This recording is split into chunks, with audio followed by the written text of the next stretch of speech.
Aku baru balik daripada event yang paling gempak sekali yang pernah aku hadir. Tadi ada 6 jenis line up, ke-6 best, sedap, padu. Dalam ni ada 3 bauan yang aku shortlist yang aku paling suka. Aku puji gila dia punya presentation, packaging memang padu gila. Sekejap lagi aku tunjuk 3 bau ni aku paling suka daripada 6 jenis line up yang ada. Korang tengoklah dia punya packaging. Fuh, gempak gila. Serius, lawa nak mam. Kotak dia jenis apa tu, gabus.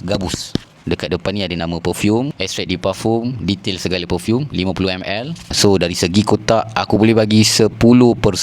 Aku dah sniff tadi dekat event ke-6 jenis bauan. Yang ni perfume yang aku paling suka, Bava, Nobody. Nombor 2 yang aku suka, yang ni, Zarya.